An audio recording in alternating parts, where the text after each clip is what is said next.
8. Tama ba Tagalog? Sapagkat dahil sa kagandahang loob ng Diyos, kayo ay naligtas sa pamamagitan ng pananampalataya at ito'y kaloob ng Diyos at hindi mula sa inyong sarili. Amen po ba? Napakasarap po na it's all because po sa grace ng ating Panginoon. Sukdulang biyaya, di ba? Yung kung hindi po tinitingnan ng Panginoon kung gaano po yung laki ng mga kasalanan natin. Alam po natin yun. Kasama po ako doon. Pero ang Panginoon po napakamahabagin na kapag bumalik tayo sa Kanya. Basta magpo tayo sa Panginoon at nag-repent, minatawad. Ang pagmamahal po ng Panginoon ay naririyan. Kaya po, pag ginamit po natin itong sukdulang biyaya, awitin po natin na ang Panginoon ang kausap po natin. To Lord Jesus.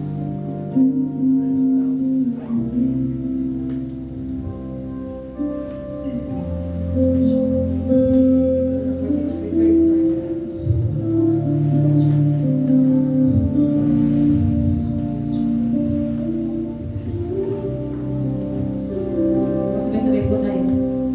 Habang hindi ka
Sabi, ano nga po tayo? The joy of the Lord is my strength. Kung po narinig niyo po yung the joy, ito po tayo lahat.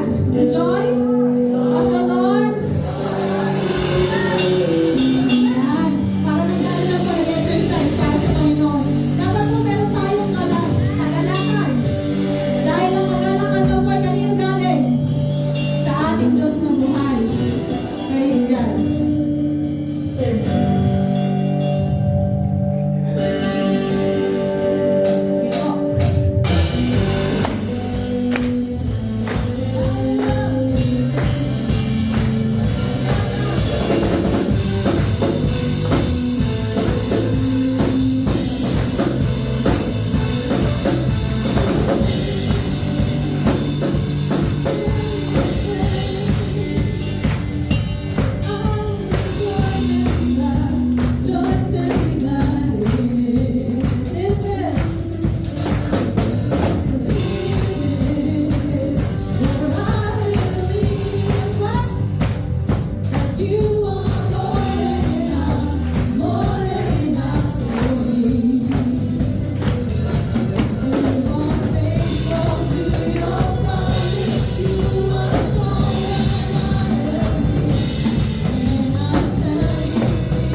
Thousand generations falling down in worship to sing the song of ages to the Lamb. Yes, oh God.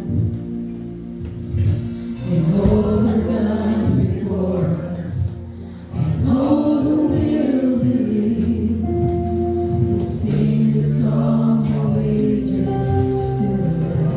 God, for your name. Your name is the highest. Your name is the greatest. Your name stands above them all. Above all thrones and dominions, all powers and positions. Your name stands above them all. And the angels cry, holy. And the nations cry, holy. You are lifted high, holy, holy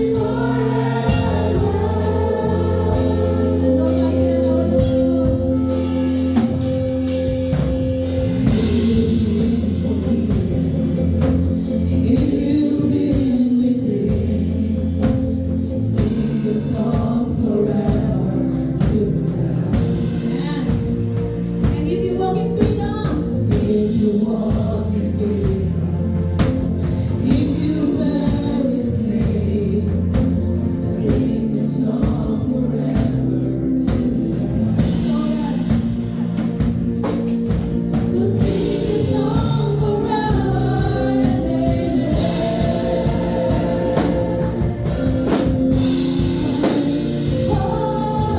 Holy, all creation's cries, Lord God.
Magandang umaga po sa ating lahat. Sa lahat po ng nakakilala sa po Panginoon sa ating Panginoon, sa lahat po ng naligtas, at sa lahat ng tinubos ng ating pong Panginoon. Magandang umaga po sa ating lahat muli. At sa mga hindi po nakakilala sa Panginoon, muli ang aming pong pagbati sa inyo. Isa rin po magandang umaga. Sa mga ito mga kapatid, tayo po ay dadako naman sa patuloy po natin na pagbulay-bulay ng salita po ng ating pong Panginoon. So welcome all on this first Sunday of the month of February. At ang ating pong pagbulay-bulayan ay tungkol po sa isa pong mahalagang bagay, no? Na hindi po lamang tayo nagiging makasarili, kundi inisip din po natin ang kapakanan ng ating pong kapwa, ng ating pong mahal sa buhay. So ang ating pong pamagat ay praying for the unsaved. Manalangin po tayo sa lahat ng mga hindi pa po nakakilala at hindi po nakapagsisi ng kanilang kasalanan at wala po silang kasiguruhang kaligtasan. Ito po ang ating pong pag-usapan sa umaga pong ito. At ma-check lang po natin, nung nakaraan, I think last year, ay pinag-usapan po natin ang tungkol sa panalangin. Na tayo lahat ay dapat manalangin. At ang pagpapanalangin mga kapatid ay isang expression of homage to God. Ibig po sabihin ng pagkilala sa kapangyarihan, sa authority, sa sovereignty ng ating Almighty God. So kinikilala po natin, kaya po tayo manalangin, Our Father who art in heaven. And then, yung pangalawa po, it is an expression of need. Kaya po tayo lumalapit sa Panginoon, nagpapasalamat sa Kanya, kabutihan sa ginagawa sa atin, sa lahat ng nangyayari sa ating buhay, nandun po ang pagpapasalamat. At nandun din po sa ating pong panalangin ang ating pong pangangailangan. Sapagkat tayo pong lahat ay meron pong pangangailangan. At itong mga panalangin ito ay nabibigay kaluguran sa ating pong Panginoon.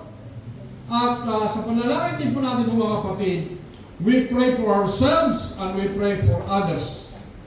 And when we pray for others, we are doing what God has commanded us to do, to pray for all. Panalangin po natin ang lahat. Sapagkat siya po nagsabi na manalangin tayo in His name.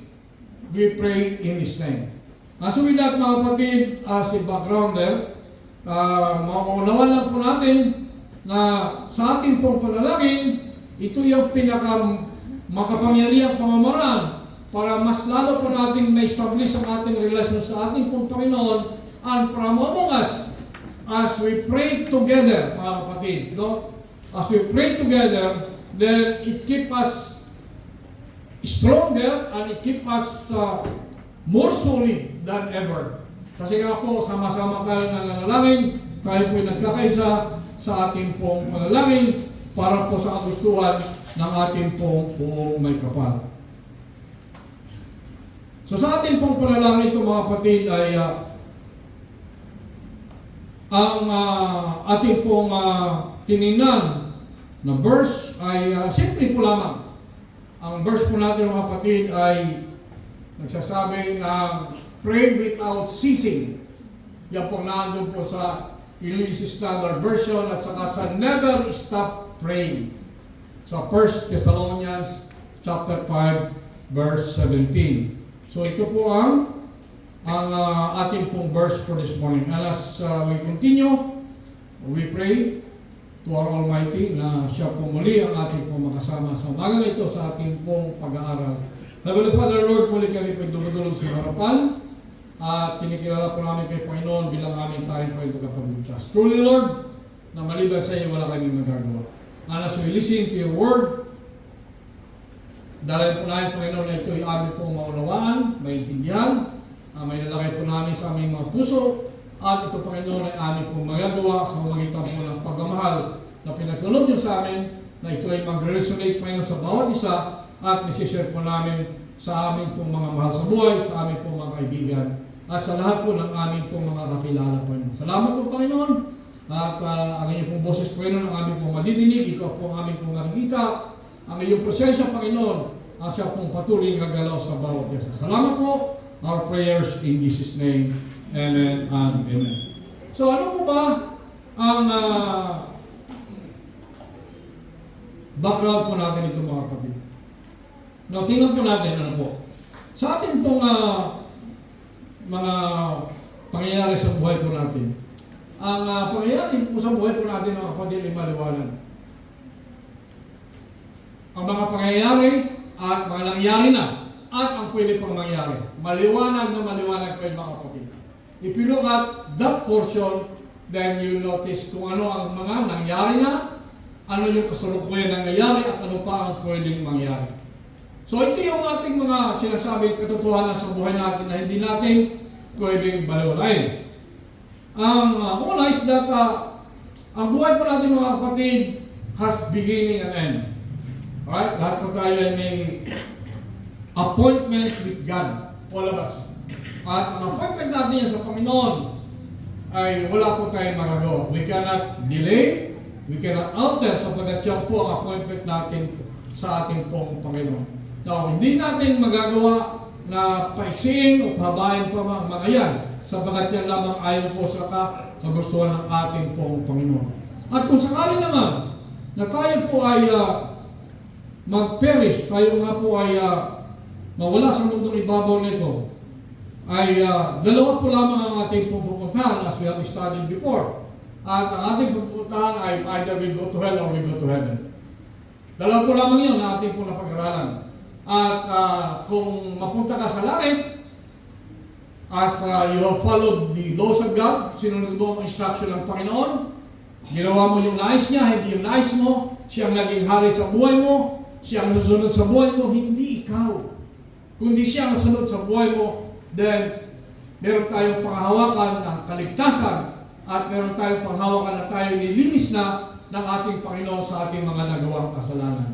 Ngunit, kung ikaw ay sumuway sa kautusan ng Diyos, hindi mo sinunod yung kanyang kagustuhan na ayon sa banal na aklat, you disobeyed God, you choose your own path, you are the king of your life, and not God. At minahal mo ang yaman sa mundong ito, hindi mo minahal ang mga katuruan ng Panginoon. Ang minahal mo ang yaman sa mundong ito, you conform with the patterns of this world. Then, sigurado ka na ikaw ay pupunta sa impyerno. Dalawa po lamang ang maliwanag ng mga kapatid na dapat po natin palawan.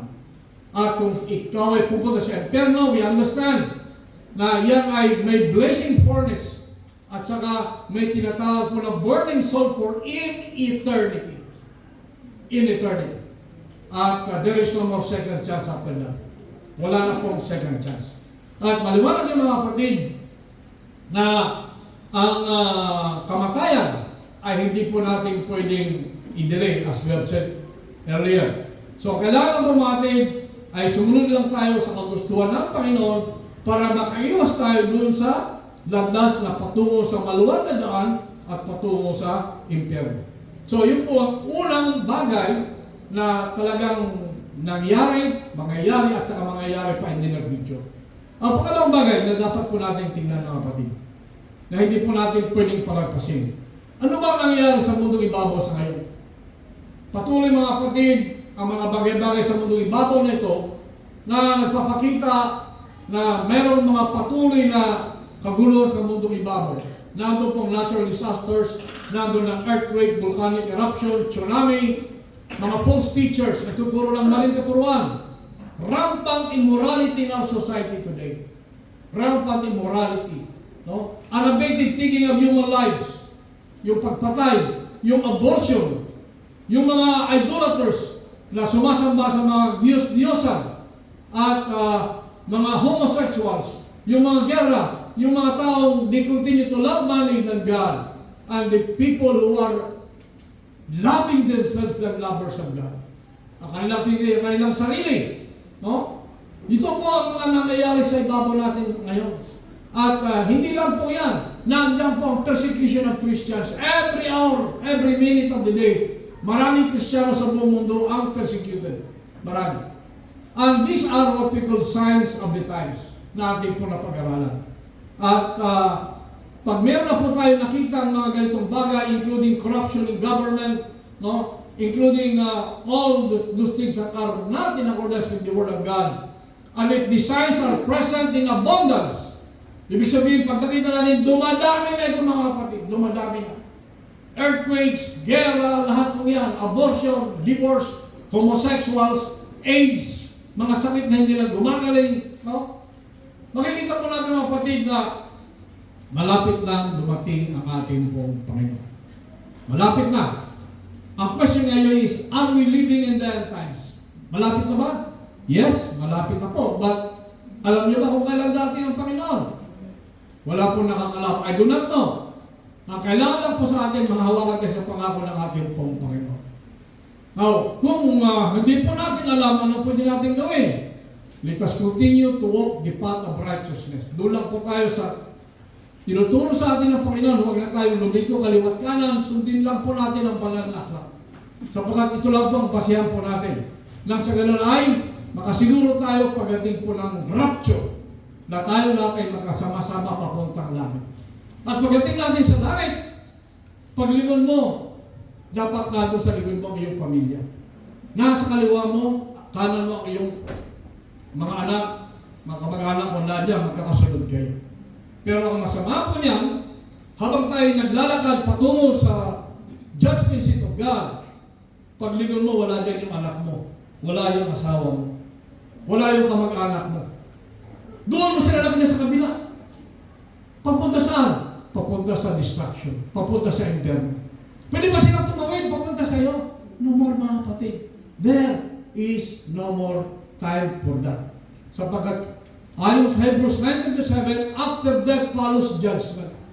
After death. So matapos tayo pumaro sa mundo nito, may judgment na ang Panginoon. Bakit kabilis? Kasi nga po iba yung oras natin tsaka ang oras ng Panginoon eh. Iba ang oras natin. Kaya there is judgment immediately.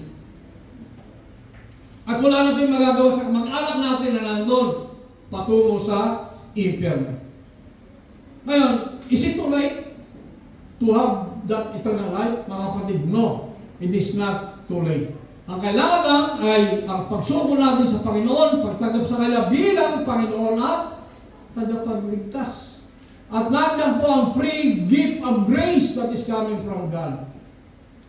We are saved by grace through faith and not of our own works. Ayon po sa Ephesians 8:9. So mga kapatid, dito ngayon, may tanong, are we ready? Are we ready? Yes, sabi ko nga kanina, redeemed at forgiven tayo mga born-again Christians. Ang tanong, how about yung mga kamag-anak natin, yung kapatid natin, na hindi pa nakakilala sa Panginoon? Papabayaan mo na lang ba sila? Oh, bahala kayo dyan. Ayaw sumunod sa amin, hindi bahala kayo dyan. Are we having that kind of attitude? Mga kapatid, may utos ang Panginoon sa atin. At ito ngayon ang ating pong pinakasentro ng ating pong pag-aaral. Na may utos sa atin na dapat po natin ipanalangin ang ating pong mga acquaintances. Pag sinawag na acquaintances, mga kapatid, including your friends, your families, and your relatives. And everybody else, we have to pray for them. Sa verse po ito mga kapatid, in-encourage ni Paul ang mga Thessalonians to pray continually. Tuloy-tuloy dapat ang panalangin. At sa panalangin ito ay that hindi naman sa lahat po ng pagkakataon, no? Na tayo ay nandun po sa state of prayer during waking moment. Ang tinutukoy lang dito is that we should be constantly prayerful. Prayerful po. Ang ibig sabihin niyan is that nandun palagi po ang ating pong at any time of the day. Nandun pa rin yung ating continuous na relationship with God. Hindi po napuputol yan. At any moment, yung ating pong panalangin sa ating pong Panginoon. Hindi po mapuputol yan. Sapagkat yan ang pangako sa atin ng ating pong Panginoon. No? So we pray. We pray unto Him. At sa ating pong panalangin niya mga kapatid, no? Kahit na po we are undergoing trials. Trials na nangyari po sa buhay natin. Na itong lahat po ito ay ma-recognize po natin that we are maintaining that fellowship with God. So kahit anong pinagdadaan natin mga kapatid natin yung ating pong panalangin, at ito yung ating pong fellowship with God. We can have a fellowship with God by continuously praying with Him. To Him and to Him alone. Sa ating pong mga kapatid na nakakilala sa Panginoon. Ika nga, are we lucky? Maswerte ba tayo na tayo nakakilala sa Panginoon? Humingi ng tawad? Tayo naligtas? Are we lucky? Yes. We are lucky. Hindi lang pala sapagkat tayo nga po ay designated na. Naligtas sa harapan po ng ating pong Panginoon. At tayo pong lahat ng mga Kristiyano na nakakilala sa Kanya bilang Panginoon tagapagligtas, tayo ay people of prayer. Kaya nga praying constantly, unceasingly, patuloy tayong manalangin. At ang ating pong panalangin, mga kapatid, is that our prayers requests are in regards to the spiritual condition of our unsaved friends and relatives. We want them to be saved, and we pray to that end, mga kapatid. Panalangin natin ang ating kapatid, ang ating mga anak, ang ating mga kaibigan, na sila nga po ay maligtas, makakilala sa Panginoon. We pray unceasingly, sapagkat malapit ang dumating ang ating pong Panginoon. At hindi natin na kung kailan tayo kukunin ng Panginoon. Nung ba dinos kung kailan ka kukunin ng Panginoon, yung appointment mo sa Panginoon, it is given. Nakasulat kaya kung kailan ka kukunin ng Panginoon. Wala nga lang magagawa dyan to alter that. And therefore, ang atin ang po dito ng mga kapatid is that ipanalangin natin ang mga kamag-anak, ang mga anak, mga pamangkin, ang mga apo po natin na mga kilala sa Panginoon. Sapagkat tayo mga kapatid ng mga Kristiyano na nakakilala sa Panginoon, it is our accountability to God. This is our accountability. Saan na nanagot tayo sa ating pong Panginoon? Ano ba ang ginawa mo sa mga biyayang pinagkaloob sa inyo ng Panginoon? Binigyan ka ng Panginoon ng magandang boses. Have you used that to declare God? Mga kapatid, we have to pray for them. For God's glory. Na sila nga po ay makakilala at maligtas. O kaya nga po, napakasakit na pagdingo mo sa kabila, wala dyan yung anak mo, wala dyan yung kapatid mo, wala dyan yung magulang mo. Ikaw papunta sa daan patungo sa langit, nasa kabila patungo sa impyerno, nandun yung kamag-anak mo, nandun yung kapatid mo, nandun yung anak mo. May magagawa ko, wala ka nang magagawa mga kapatid. Now we still have the time. May time pa tayo na para mabago ang lahat ng yan. Bakit po? Kasi nga po, ito nga po yung tinatawag po natin na mga elect.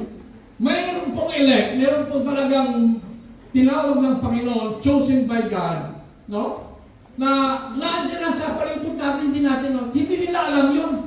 Ang kailangan lang ay may mga taong lalapit sa kanila at ipapakilala sa kanila ang ating pong Panginoon. Unless otherwise, kung kagaya nung kriminal na doon siya nakakilala sa Panginoon sa krus. Sa krus. Unless kung gano'n mangyari siya, pero kung hindi pa naman, meron tayong mga born-again Christians na may mga paa na gagamitin po natin para ibahagi ang magandang balita. Kahit po sa mga bata, sa maliit pa lang, simulan na natin ang pagtuturo po ng magandang balita sa kanila. So therefore, this is our job, our accountability. Tayo lahat ng mga born-again Christians. Now, are we ready for that job, mga kapatid? Are we ready? Yes. Are we ready? Yes. So, kailangan po natin ibahagi. Now, ano yung una?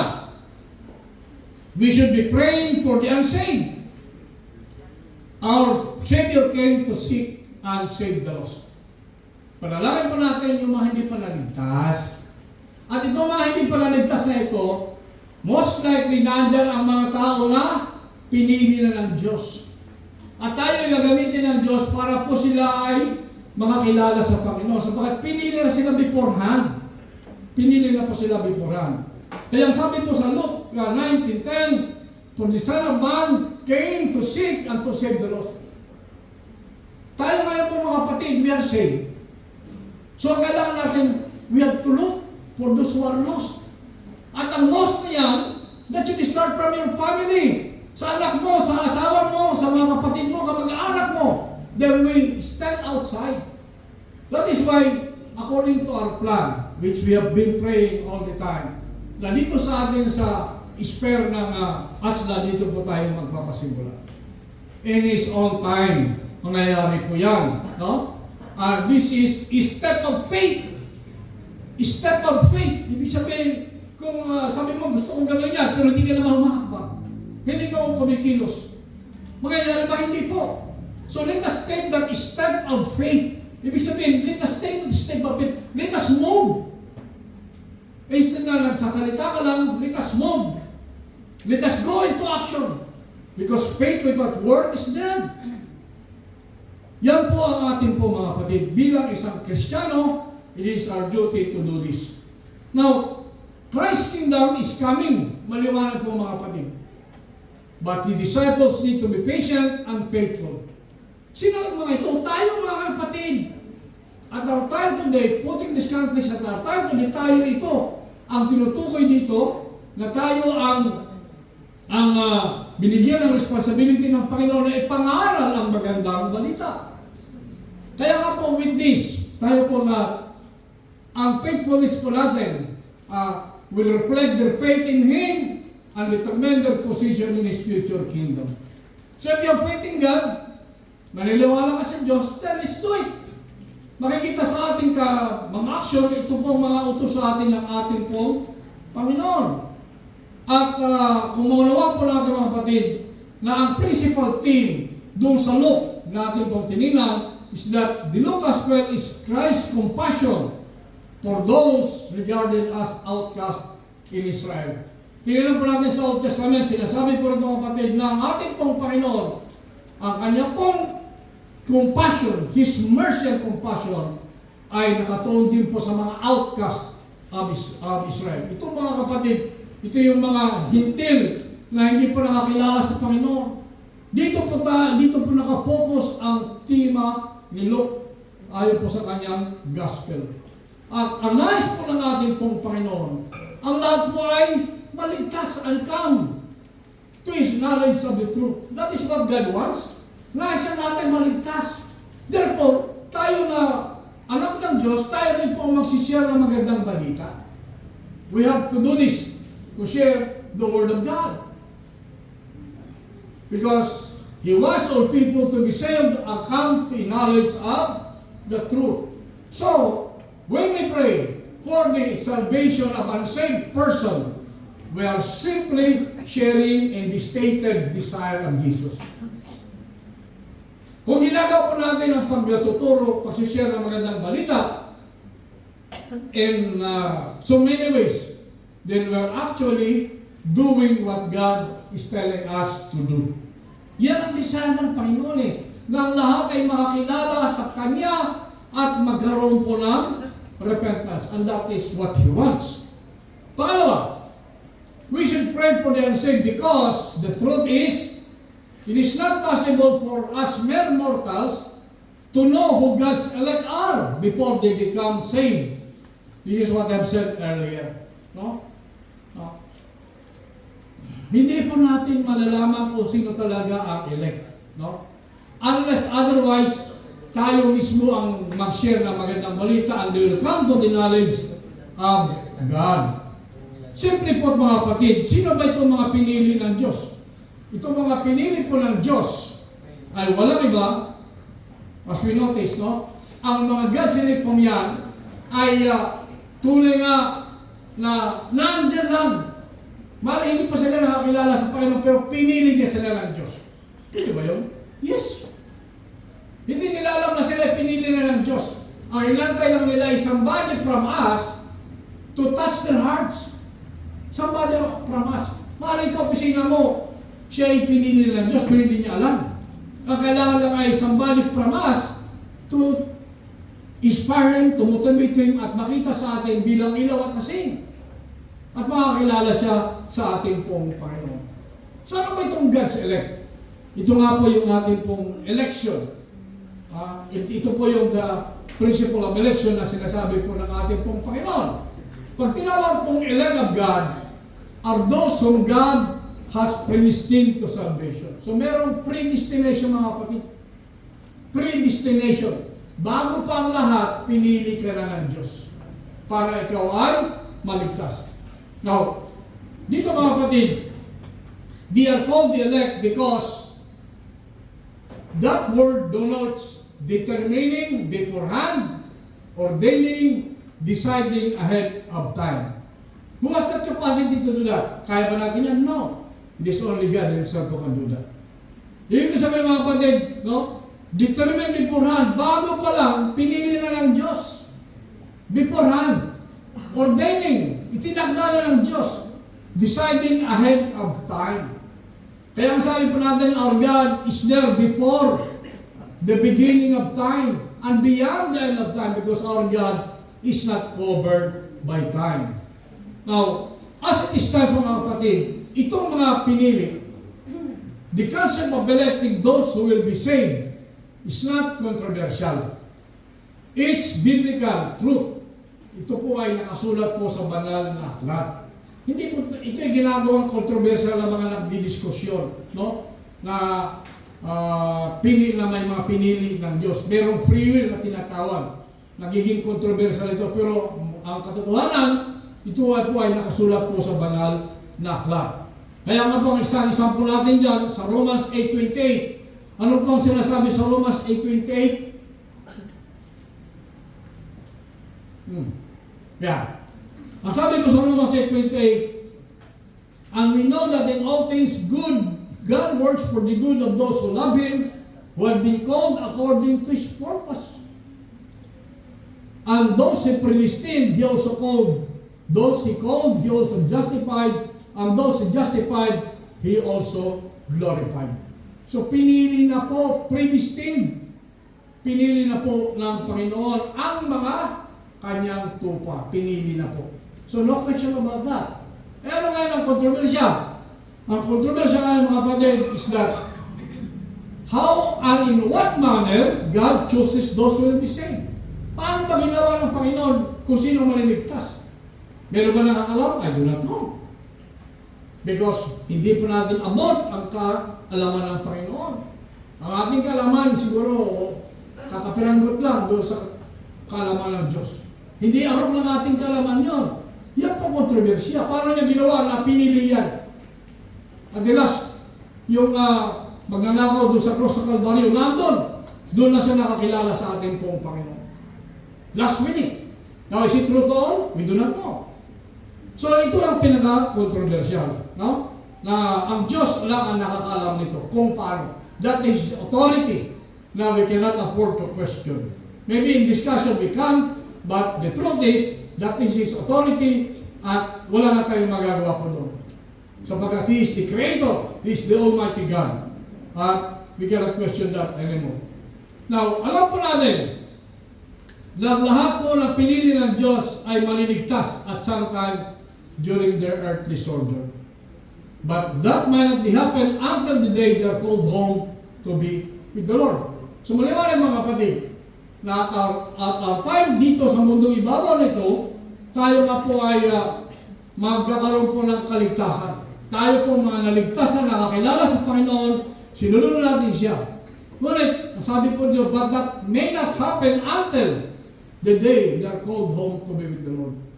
So once na tayo mga kapatid ay pumanaw sa mundong ito, then we'll be marching towards the glory of God. Yun na po yun. Pag tayo nga po ay kinuha ng Panginoon at kakasama natin ang Panginoon doon po sa kanyang kaharian. At ito naman po ay nakalaan sa lahat po ng kumilala sa kanya because we have that holy inheritance. Now, paano ito makakilala? Yung mga taong kamag-anak natin, kaibigan pa natin, paano makakilala sa Panginoon? Kaya ang sabi ko, it is true people with beautiful feet. Sino yung beautiful feet na yan? At tinutukoy dyan. Who bring the gospel that God uses as the means of reaching His elect. Ang beautiful feet na yung mga kapatid, tayo. We have that beautiful beautiful feet na maghatid ng magandang balita sa ating pong mga kamag-anak. Beautiful feet. Yung paa po natin lalakad at ipapahayag po natin ang magandang balita. Para po sila makakilala sa Panginoon, ma-realize nila na sila nga po ay pinili ng ating pong Panginoon. Alright? Let's go to the third one. The third one is, we all have people in our sphere of influence who are unsaved. And we should be praying for them because we care deeply about them. Hello? Do you have this kind of people in your sphere of influence? Sa inyo bang kapaligiran, nandiyan ba ang mga kamag-anak ninyo, mga kapatid ninyo, na hindi pa ligtas? And we should be praying for them because we care for them, because we love them. Ang anak ko, I am praying for you. Ang apo ko, I am praying for you. Ang asawa ko, I am praying for you. Sa mga kamag-anak ko, I am praying for them. Sa mga kaibigan ko, I am praying for them. Let us all pray for them, mga kapatid. Because yan ang beautiful faith natin. We pray for them. Huwag po natin ikayang bigkasin. No? I am lifting up to you, my son, my daughter, my relatives, my friends, na makakilala sa iyo, Panginoon, bilang Panginoon tagapagligtas. In your own time and in your own way. So we have to pray for them, mga kapatid. Kahit na masama ang loob mo, alisin mo sama ng loob mo. Kahit minumura ka, kahit minamaliit ka, kahit hindi nagbabayad ng utang, panalangin mo pa rin. Kahit hindi ka binibigyan ng ulam, panalangin mo pa rin. Kahit hindi ka pinapahiram ng mga gamit-gamit, ipanalangin din po natin, mga kapatid. Because that is what love is. We care for them and we love them, mga kapatid. So no conditions in expressing our prayer for them. No conditions, because God has no condition in accepting us. He erased our sins, past, present, and future. How much more for us? Na hindi po natin kayang burahin ang nagawang kasalanan ng ating mga mahal sa buhay. Kaya nga po, mga kapatid, we have to pray for them. Alam natin, mga kapatid, na ang Panginoon po natin cares for them and doesn't want them to perish. Ayaw ng Diyos na sila nga po ay mapahamak. At ang nais ng Diyos, His desire is for all of them to come to repentance. Makapagsisi sila na hindi nila mamahalin yung kanila pong katayuan sa buhay. Hindi nila mamahalin yung kanilang pagiging gwapo, pagiging maganda, pagiging mayaman, pagiging matalino, pagiging makapangyarihan, kundi isipin po nila na ang lahat po yan ay biyaya ng Diyos sa kanila na dapat nilang gamitin for the glory of God, not for their own glory, but for the glory of God. Pangapat, Jesus instructed us to pray for the unsaved in this manner. Ask the Lord of the harvest to send out workers in this harvest field. Ano po ba yan? Harvest field, mga kapatid. Ang sabi po sa Luke 10:2, pinapulagan, He told them, the harvest is plentiful, but the workers are few. Ask the Lord of the harvest, therefore, to send out workers into His harvest field. Ano po ba yung harvest field, mga kapatid? Ito pong harvest field na to, this prayer concerns the harvest field of evangelism in the world. It is a prayer that people will be saved and God will be glorified. Ang ibig ko sabihin, mga kapatid, ipangaral natin ang magandang balita sa buong sulok ng mundo na kaya po nating abutin. Sapagkat ang mga tao, para makilala sa Panginoon at mabigyan po ng kapulian ang ating pong Panginoon. That is what we have to do. To pray. Papanalangin po natin ang harvest field. Ngayon, ang harvest field, mga kapatid, napakaluwag. Napakadami sa mundo, may babalik, hindi pa nakakilala sa Panginoon. Kaya nga sa ating pamilya lang, meron na eh. Mga matigas ang ulo. Mga ayaw makinig. Sapagkat at this time, maaaring may pera tayo, malakas po tayo. But mind you, gentlemen and ladies, mga kapatid, all of us have that physical body that is deteriorating every minute. Once you have met the apex of your life, pag na-reach mo na yung buhay mo dito sa taas, pababa na yan. Pababa na, pababa. Kaya mapapasin niyo ang mga senior po natin. Ang mga senior natin, very clear are here. Ang mga senior po natin, ng mga binataan, kadalagaan po nila, makikisig, magaganda. Pero habang tumatagal, makikita niyo yung mga pisngi po namin. Makikita po ninyo ang mga tuhod po namin medyo masakit na. Hindi na makaupo, hindi na makatayo, hindi na makalakad. Our eyes are failing. Ang mga tenga natin hindi na makadinig ng maayos. Pati yung speeches po natin affected na. What does it mean? Mga kapatid, ito na nga po ang problema natin. No? Lahat tayo going up, and after reaching the top, hindi mo na mapipigil ang pagbaba po natin. That is why, mga kapatid, no? Patuloy lang tayo manalangin. Manalangin tayo sapagkat ito lang po ang atin pong magiging puhunan. Ngunit, the good news is, we will have that in our physical body. But, later on, once na tayo po ay nakapiling na ng Panginoon, magkakaroon tayo ng glorified body. Kung ano man nangyari sa katawan mo sa ibabaw ng lupa, it doesn't really matter sapagkat glorified body na po tayo at the end of the day. No? Iba po yung physical death, iba po naman yung pagkakaroon po natin ng glorified body later on. Now, despite having gone from one sa mga nagtirangaral po ng magandang balita, no? Kaya pa sa pangaral po ng magandang balita, huwag po tayong mag-alilangan. Meron tayong assignment na tinuturo sa ating kapatiran in this church. Ay, nahiya ako eh. Nahiya akong tumayo sa gitna. Nahiya ako eh. Ang mga ganun mga, ang iba pag nabigyan ng assignment, hindi na sisipot during this Sunday service. Kasi nahiya. Huwag kang maya kapatid. No? Hindi natin dapat naghiya ang paglilingkod sa Panginoon. Amen? Amen. Hindi natin kahiya. Kaya kung ano man ang assignment, responsibility na binigay sa iyo, you take it. Sapagkat God is glorified when we do that. Para yan sa luguran ng ating pong Panginoon. Kaya kung ano man ang makakakulangan po natin, God will provide. Kaya ang sabi niya, ipangaral niyo. Kung mga bahay-bahay na ayaw ay tanggapin, walang problema yan. No? Para ipagpag niyo ang inyong paa. Ipagpagin inyong paa. At kung ano mangyari sa kanila, that will be their own. No? Pero huwag tayong nawala ng effort sapagkat ang Diyos ang kasama natin. Emmanuel, kahit anong gagawin po natin sa ating pong pananampalataya, God is with us all the time. In the same token, ang ating pong Panginoong Isus, ang kanya pong disciple na simula sa isa, naging 12, naging sobra sa 70, at sumubra pa. No? Ang mga ito mga kapatid ang magdadala ng magandang balita. Couriers, magdadala po ng magandang balita, at huwag sila mag-alala, huwag tayong mag-alala sa mga inisip natin kakulangan because God will provide. Huwag tayong mag-isip, mahirap wala ka ganito. God will provide mga kapatid. You take that step of faith. Lalo po yung ating pong pananampalataya. Now, in the process, sa ating pong pagsishare ng magandang balita, of course, many will reject their message. Many ang sabing ayaw. Saka na lang. Not now. Mga ganun kanilang dahilan.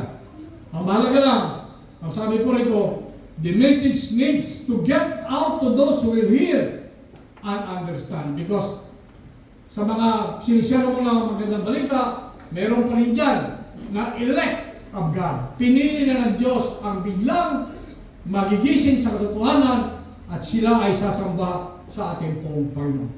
So tayo nagtanim kung paano anihin yan, God will do the rest. So we plant the seeds, and the seeds will have to grow, and in that process, ang Diyos na ang mag-aabono, ang Diyos na ang kikilo sa buhay ng mga tao yan para makakilala sa Kanya pong pangalan. The last one, we have another biblical command to pray for the unsaved. Ayon po sa 1 Timothy 2:1 and 3. At ang sabi po rito, which we always hear about this, I urge them, first of all, that petitions, prayers, intercession, and thanksgiving be made for all people, for kings and all those in authority, that we may live peaceful and quiet lives in all godliness and holiness. This is good and pleases God our Savior. So, padalain po natin ang lahat na tinutukoy po dyan. At ang sabi din po dyan sa James 5:16, therefore, confess your sins to each other and pray for each other so that you may be healed. The prayer of the righteous person is powerful and effective. So tayo mga kapatid, ang born again Christians. Righteous po tayo. Amen? Amen? Are we righteous? Are we righteous? Yes. If you say you're righteous, then you have a powerful prayer. Sa lahat po ng nananalangin, no, a righteous person, ang panalangin nyo ay powerful and effective. Kaya nga sa ating pong panalangin for everybody, there is power in it. Kaya nga ang sabi po ni James, he continues encouraging his readers to express their dependence on God. Patuloy lang silang manghawakan sa pangako ng ating pong Panginoon. At ang sabi niya, he asked them to respond to trouble by praying to God. Kung ano man ang dumating sa buhay po natin mga kapatid, manalangin lang tayo sa ating pong Panginoon. Ano man ang dumating sa buhay po natin, no? Kung ito man ay it's about cheerfulness, umawi tayo sa ating pong Panginoon. O, kung ito man ay sa mga makaramdaman po natin, manalangin tayo sa ating pong Panginoon. At kung sangasangaling sa atin din may makaramdaman, we have the elders who are here to pray for you. Sapagkat ang elders po natin mga kapatid, they are righteous persons. Righteous Christians po sila at ang kanila pong panalangin ay powerful. Now, ang ating pong Panginoon, the eyes of the Lord are on the righteous and His ears are attentive to their prayers. Elders, born-again Christians, you are a strong person, you are a powerful person, and your prayers ay pinapakinggan po ng ating pong Panginoon. Kaya kung ano man ang mangyari, hang on to that prayer para po sa ating pong Panginoon. Ang sabi po sa 1 Peter, as we finally support, ang sabi po rito, for the eyes of the Lord are on the righteous and His ears are attentive to their prayers. But the face of the Lord is against those who do evil. Look at that. Comparison. But, look at that word but. Sa mga righteous, ang Panginoon ay nakikinig. Attentive to their prayers. But, the face of the Lord is against those who do evil. Sa lahat ng patuloy na gumagawa ng masasama, ang Panginoon ay against sa lahat po ng mga taong ito. So, God is paying attention to all Christians. Sa lahat po na tinatawag po natin people in Jesus. His ears are open to our prayers, mga kapatid. Kaya anuman ang panalangin po natin, pinapakinggan ito ng Diyos. He is ready and willing to hear us as we reject the option to repay evil with evil and chose instead to give good. Kaya sabi natin kanina, kung ikaw ay pinipersecute, you return evil with good. Kung ikaw ay pinagmumura, you return evil with good. All the time, mga kapatid. Kaya tayo agrabyado, we return that evil with good. So pagkat yan po ang nais po ng ating pong Panginoon. We have to seek peace, but God also notices those who do evil. Ang Diyos na ang bahala sa kanila. Sabi ng Diyos, vengeance is mine and not yours. Vengeance is mine. So ang Diyos ang bahala po sa kanila. Hindi po tayo. Now, ganoon din po ang sinasabi ni David at saka ni Peter. Si David and Peter, ang sabi po nila ay yung kanila pong mga words, ang kanila pong panalangin ay means as a comfort. God does not simply ignore the hurtful actions of those who bring suffering to His people. His face against the evil ones, and justice will come. Kasi nga po, ang hindrance po sa panalangin mga kapatid, minsan kasi galit po tayo. Pag naagrabyado po tayo. Naagrabyado po tayo. Biro mo niyan, binura ka na. Biro mo niyan, niyayabangan ka pa. So, lahat doon yung meron kang hidden na galit sa puso mo. Ang sinasabi po ng mga kapatid is that you return evil with good. Kaya nga po, with that, you remember na ang ating pong Panginoon ay meron siyang divine justice. Ang divine justice niya will come. Kaya huwag mong ilagay sa kamay mo ang dapat gawin ng Diyos. Kaya nga ipasa Diyos na lang natin ang kanila pong mga ginagawa. So, we continue to pray. Now, as we close mga kapatid, let us come to our summary and our conclusion. Una, God indeed hears the cries of His children. Paliwanag po mga kapatid ng ating pong Panginoon ay nakikinig sa ating pong mga panalangin sa Kanya. Now, alam ba natin kung ano nangyari sa mga patuloy na nagkakasala? Secondly, we know what happens to those who die in their sins. And that knowledge alone should prompt us to pray incessantly for our unsaved acquaintances, in the hope that they too will respond to God's call and join us in heaven. Let me just emphasize on this one more time, mga kapatid. Okay? Alam po natin na ang mga mahal natin sa buhay, anak po natin, asawa po natin, magulang po natin, na hindi pa nakakakilala sa Panginoon, alam po natin kung ano mangyayari sa kanila. Amen? Amen? Alam po natin. At with that knowledge, mga kapatid, dapat magpatuloy tayo, ipanalangin sila. And that knowledge alone should prompt us to pray incessantly for our unsaved acquaintances. Acquaintances, it could be your wife, your son, your daughter, no, your relatives, your friends, no? These are your acquaintances. Nang sa ganun sila rin po ay maligtas at makakilala sa Panginoon at makasama po natin sa langit. Now, lastly,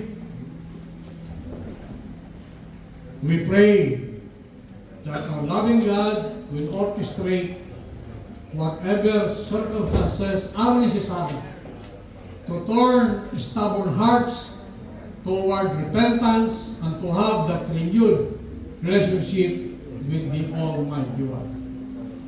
Ulitin ko lang po, patuloy tayo manalangin sa ating pong may kapal na sila nga po ang gagawa po ng pamamaraan.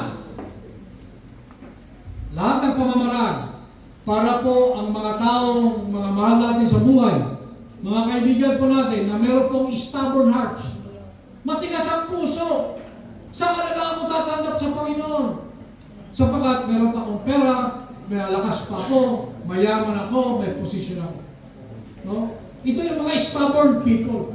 So we have to pray for them to turn these stubborn hearts towards repentance and to have that renewed relationship with the Almighty One. With the Almighty One. At with that mga kapatid, tayo po ay magtatapos sa isa pong panalangin. Tayo po ay nanalangin.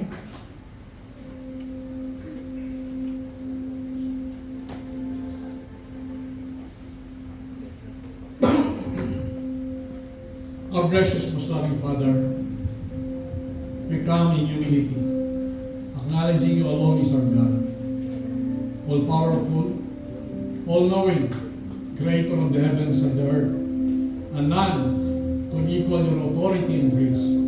Your love surpasses all understanding. Kami po, Panginoon, ay sama-samang nanalangin para po sa aming mga mahal sa buhay, kamag-anak, mga kaibigan, at sa amin pong mga nasa katungkulan, sa mga nagpapatupad ng batas, sa amin pong maestrado, sa amin pong mga lakal, sa mga nagtuturo, at saka sa simpleng mamayan ng aming bansa, sa mga taong di pa nakakilala at di naniniwala sa inyo, sa mga taong di mapalagay at palaging nababagabag ang mga sarili at nalilito kung ano talaga ang matuwid at katotohanan, sa mga taong patuloy na gumagawa ng gawain labag sa iyong kalooban. Kayo po, Panginoon, ang patuloy na gumalaw at manguna sa kanilang buhay. Maranasan nila ang tunay na fulfillment at joy na sa iyo lamang magagaling. Matuto silang magpatawad, magmahal sa kanilang mga kapwa na walang kondisyon whatsoever. Sumunod sa iyong mga pinag-utos ayon sa iyong banal na salita. Magampanan nila ang kanilang mga gawain na may takot sa iyong banal na pangalan. At ma-realize nila na ang tunay na basis of truthfulness and righteousness ay sa iyo lamang na salita ng banal na aklat. Hindi sa moralidad, hindi sa prinsipyo, hindi sa katayuan sa kabuhay, hindi sa kaalaman, hindi sa kayamanan, katanyagan o mga tradisyon man. Palambutin at buksan niyo po ang puso ng mga taong nakababad sa tukso at paninilang ng mundo.